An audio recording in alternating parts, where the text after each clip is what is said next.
हुदहुद को हज़रत सुलेमान अलैहिस्सलाम से सज़ा मिलने वाली थी, लेकिन वो एक ऐसी खबर लेकर आया था जो तारीख का रुख बदलने वाली थी। उसने कहा, ए बादशाह, मैंने वो देखा है जो आपने नहीं देखा। मैं सबा से आ रहा हूँ। सबा यमन की तरफ एक अजीम सल्तनत है, वहाँ एक औरत बादशाह है। सब हैरान रह गए, औरत और बादशाह? हुदहुद ने तफसील से बताया कि उसके पास एक अजीम तख्त है।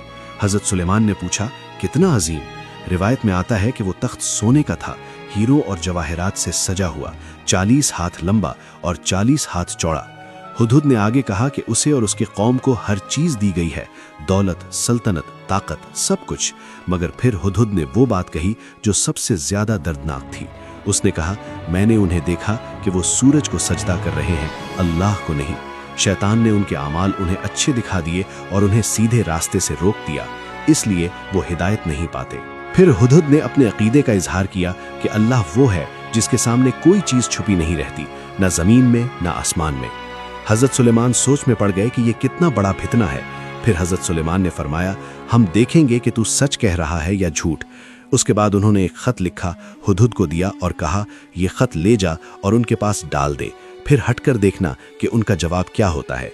हुदहुद ने खत लिया और उड़ गया हजारों किलोमीटर दूर सबा की तरफ, जहां मलका बिल्कीस अपने दरबार में बैठी थी।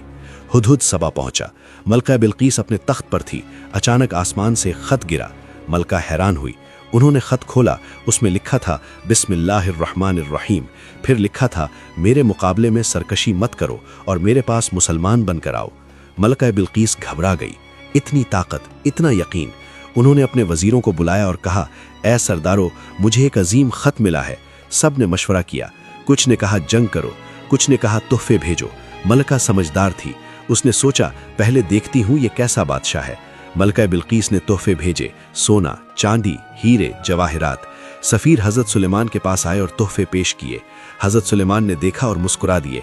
फरमाया, क्या तुम मुझे माल से मदद देते हो?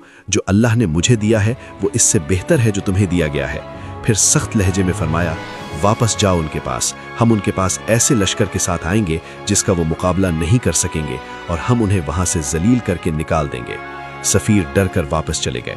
अगला हिस्सा देखने के लिए चैनल को सब्सक्राइब करें, वीडियो को लाइक और शेयर करें।